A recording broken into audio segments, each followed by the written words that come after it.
Welcome to my channel, All for Health with Jane.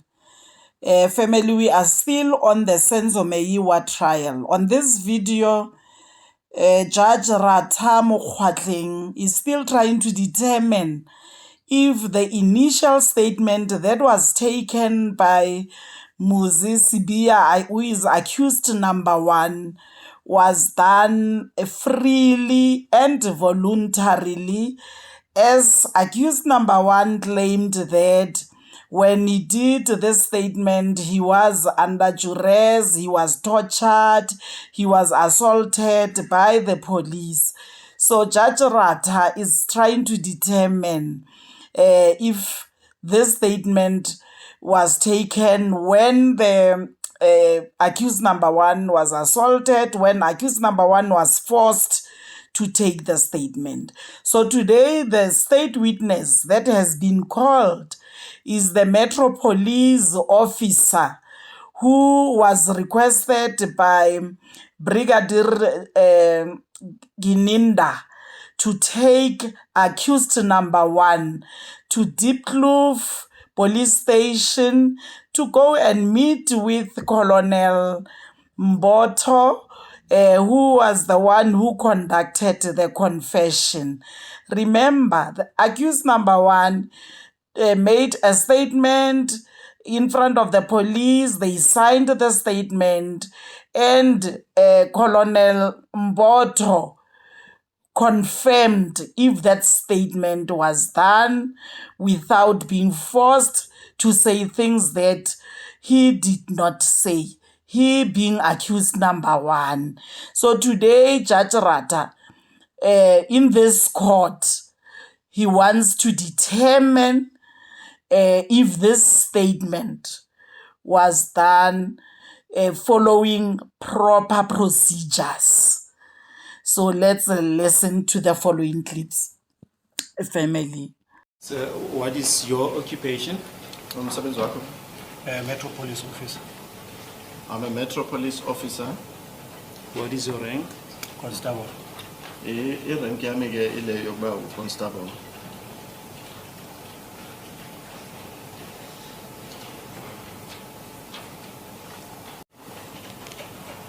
Do you know the investigating officer in this case, Brigadier Gininda? Yeah. Yes, I know him. Tinjamazi o Brigadier Gininda. Okuyena ke ophenya lelicala. How do you know him? Umazi kanjani? Ngimazi ngokomsebenzi kunama escort ebesivamisa ukubasiza ngawo. I know him through my work. There are some escorts that we used to assist them with.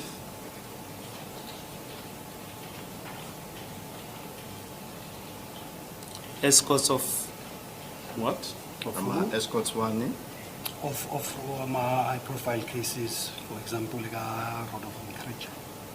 Doing my escort for The escorts of the high profile cases, for example, that of Kresha, we were doing the protection services for them or escorts for them.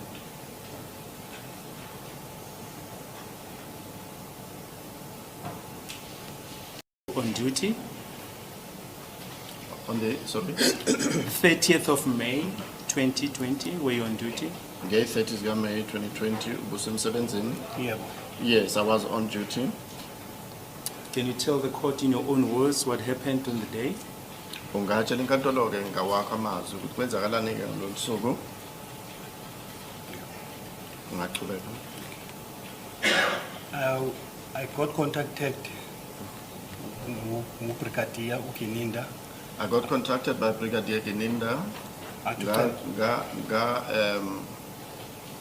Futhi ke ngafonela okanye ke Brigadier Gininda ke wayixhumanisa nami. Yes. What time did you contact him? Wafonela okanye ke wayixhumanisa nawe ngobani isikhathi? Angisakhumbula isikhathi kodwa ikhe ilanga laselishonile.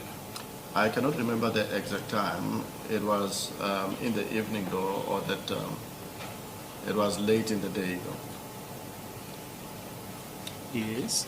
Atucela simsize simthathele umuntu simise ku Colonel Mboto Deep Kloof. Yasenikeza iphone number athi ngifonele uKolonel mangifika elo Deep Kloof. He said that I should, or that we should assist him. We should take a person to Kennel Mboto in Deep Kloof. He further provided me with the contact details of Kennel Mboto, and he said to me that upon my arrival there in Deep Kloof, I should then contact him.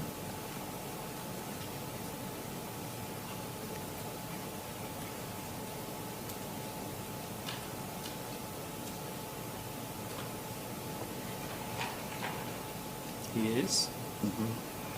Sahamba ke safike Deep Kloof police station. Samfonelo Kennel. We proceeded to Deep Kloof police station, and upon arrival we phone called Kennel. Just a minute.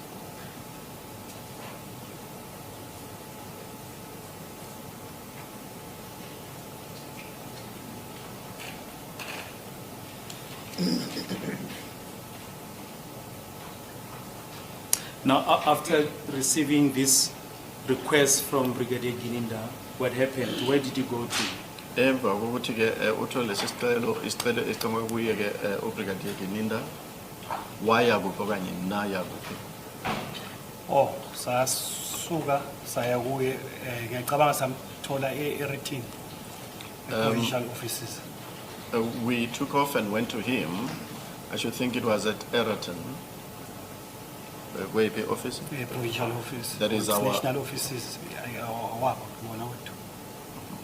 I think it is their provincial or national offices, not our offices. Yes, and where is this place, Eraton? Eraton lena ekuphi? Eratin ngasho ngithi ngase Southgate, not far from the Southgate. I would say that it is in the vicinity of Southgate, not too far from Southgate Mall. Yes, what happened upon your arrival then? Kwenzakalani ke uma senifika lapho? Masifika ubrigadier wayesesinikeza umuntu wathi ucela simhambisele yena kuKennel Mboto, sifike sifonele uKennel Mboto simtshela ukuthi sithunywe uye. Upon our arrival, the brigadier then handed us a person and said to us that we should take that person to Kennel Mboto, and upon our arrival that we should phone call him. That is phone call Kennel Mboto.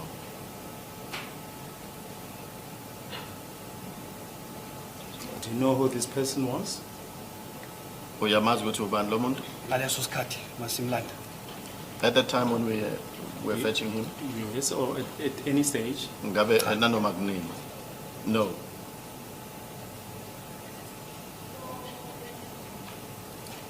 Yes, what happened? Kwase kwenzakalani? Sase sisiya driver naye siya Deep Kloof police station. We then Kennel Mboto. drove together with him to Deep Kloof police station to meet with Kennel Mboto.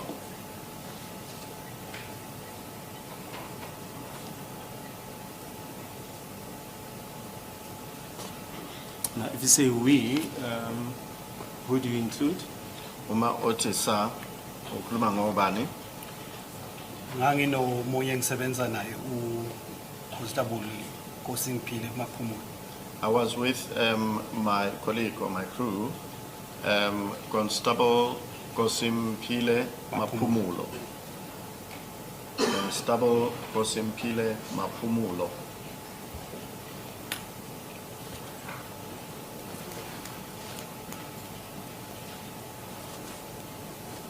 Now, this person that you collected from Eraton from Brigadier Gininda, can you explain how was he? Was he free? Was he handcuffed? Or what was the positioning? Lo muntu enimthathe khona laphana ku Brigadier Gininda, isimo sakhe nje besinjani? Ube khululekile, ube kahle nje, ube njani nje uma nimbuka? No, what I mean was he handcuffed or was he not handcuffed? He was Ube handcuffed. He was handcuffed.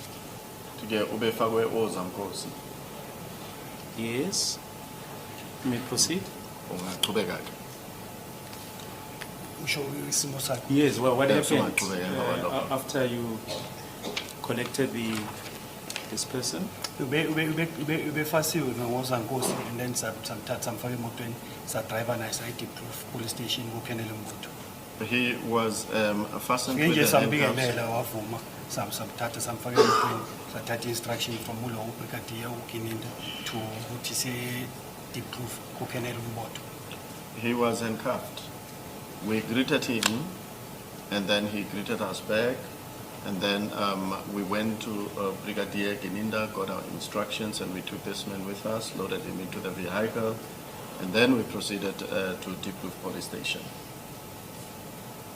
Yes. Safike safonela uKenel Mboto. Kenel Mboto wathi singene si use office elingase CSC. We then, upon our arrival there, phone called Colonel Mboto. He then said that we should get into the premises there. He indicated to us that he is in the office. We got in and then left him in there with Colonel Mboto. He spoke with me and he said that we should just leave him here and we sit outside. He will then notify us after he is done.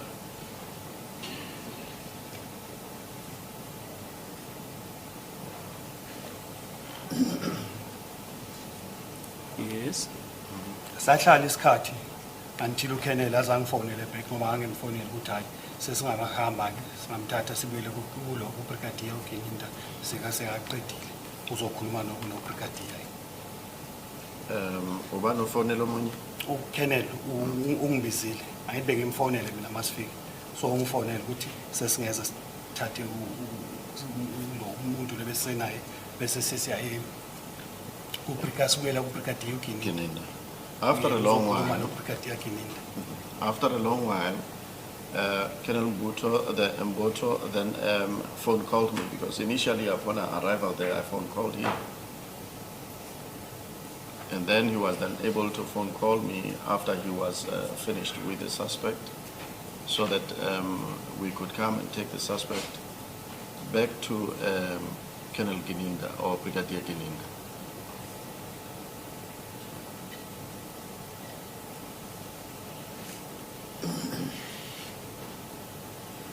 Yes. Sahamba masibuyela kubrigadier Gininda wathi ucela sihambe no sergeant ube part of investigating team I think. We went back to Brigadier Gininda. Upon our arrival there, Brigadier Gininda said that we should stick with the same company such as that of Sergeant. Wathi ucela si escort Oh. Sergeant escort isibongo sakhe abe party investigation team there. Okay, then he said, my apologies, Your Lordship. He said that we should provide our protection service to the sergeant who was a part of the investigation team. I'm just forgetting the name of that sergeant that we're supposed to provide our protection service to. Yes. Sasisiya driver, I think saya somewhere Pretoria Revelry for a detention. Pretoria will be Rivali. Villarreal. Villarreal. We then drove to Pretoria, I should think the place called Villarreal. La wafika wayodetainwa khona. That is where he was detained at. He was detained? Ngubani loyo owadetainwa khona? Umuntu lobesilokhu esihamba naye uya kubrigadier uya uKenel Mboto from brigadier uKininda.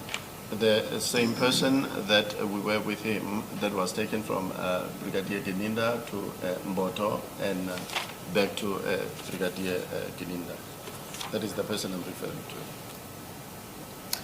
to. Now, from Eraten, where you collected this person, did you stop at any other place on your way to Diepkloof police station? Ukusuka khona phana ke eEraton la nithathe khona lo muntu ngabe khona enye indawo enginafike nama kuyo kanti namisa kuyo lisendleleni eya eDiepkloof? No. And was this person assaulted in any way? Lo muntu washawa ngabe akukho mina ngakubona ukunjengalokho kwenzeka. Thina sisuke naye eEraton saya naye lo eDiepkloof and asimanga ndawo because of bekuthiwe uKenel usilindile. No, I did not witness anything of that nature. We took this person with us from Eraton and we proceeded to Diepkloof. We didn't stop anywhere along the way to Diepkloof. because we understood that he was urgently needed according to the instructions.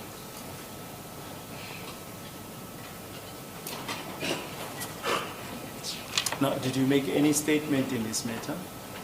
Ngabe istatement mayelana ke naleli cala uke wasenza? Cha. No. Thank you, my lord. There is one. Yes, cross-exam, Sibiya. Thank you, my lord. If I may take instruction. Know who he is?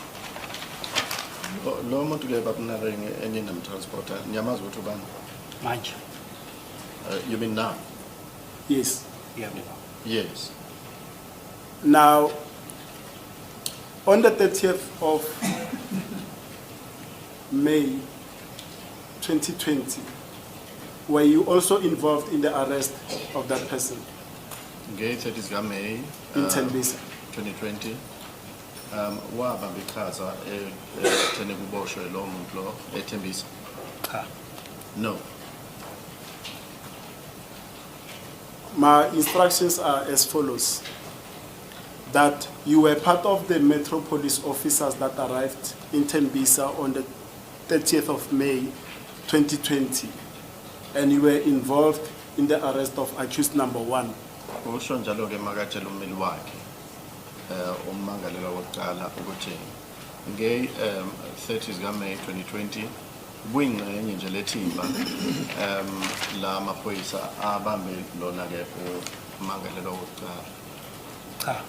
Mina No. ngafonela ubrigadier ntambama ethi ucela sithathe umuntu simo sekukhelela umoto.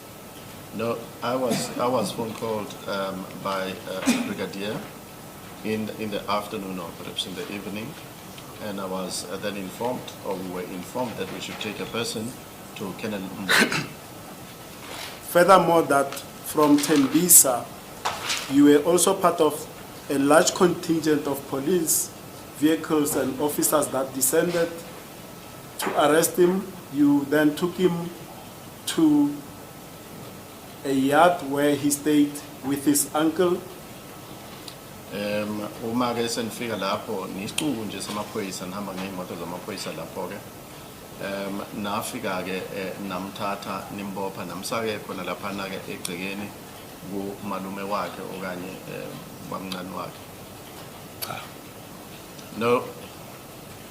That upon arrival at the place where the uncle rented and he stayed with the uncle, the police found his uncle and a friend at the gate, and the police instructed his uncle to open the room in which they resided.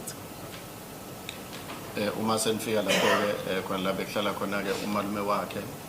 Is this uncle a maternal or paternal? It's a paternal. Okay, ubamncane okanye ubamkhulu. If I may take instructions, madam.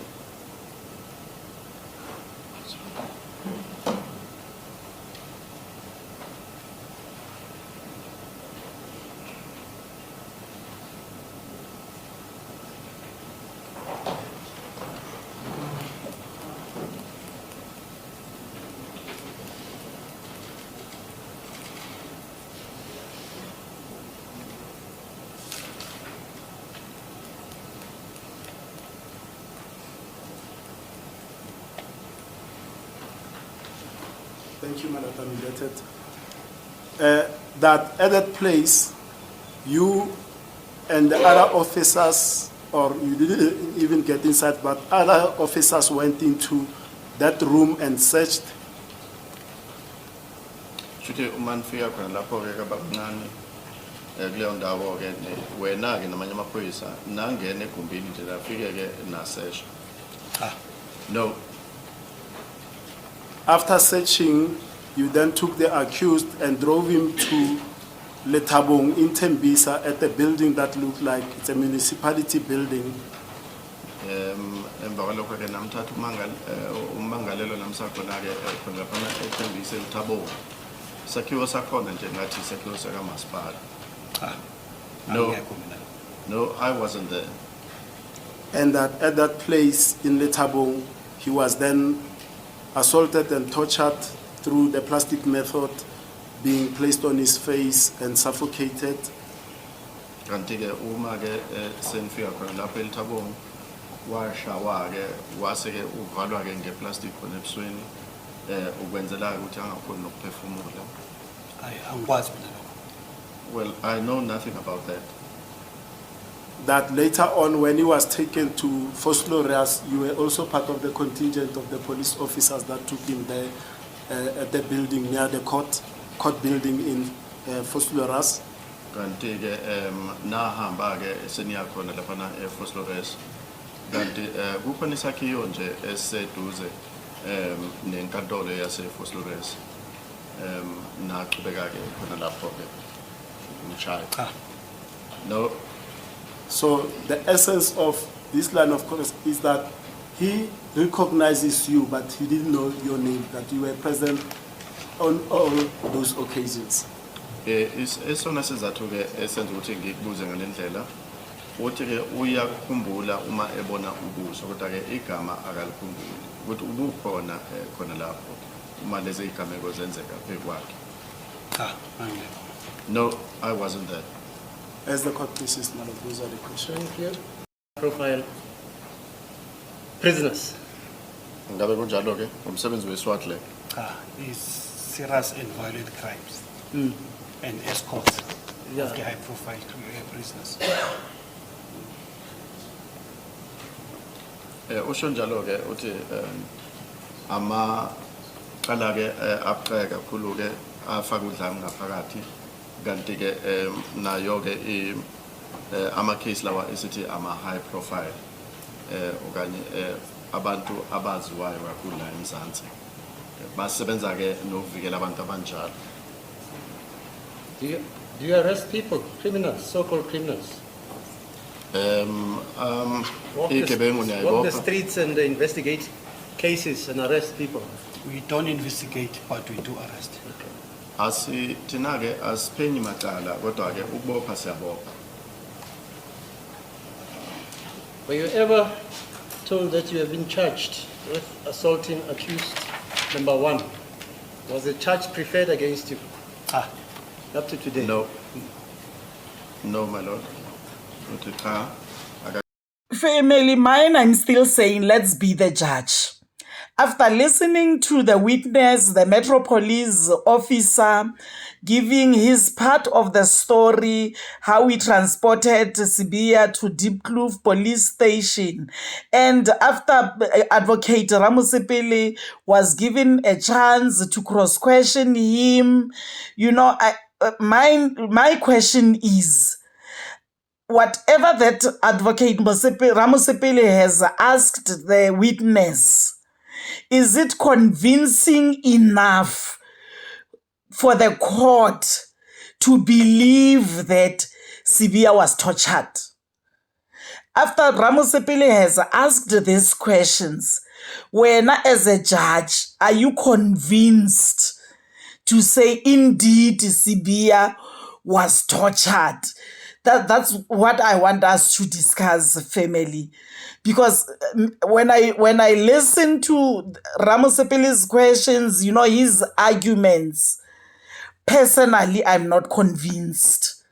If I was the judge, I'm telling you, there was no way I was going to rule against this witness.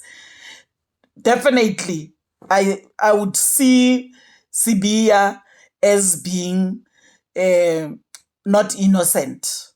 So let's talk about this, because at the end, we want to see Sibiya out of this prison. We want to see Sibiya, this case having been dropped against him. That's all we need. So let's talk about their argument, Sibiya and Advocate Ramusipili. Is it convincing enough? Thank you very much, family, for watching this video to the end. Please like it before you leave. Subscribe for my channel if you haven't done so yet. I love you. Bye.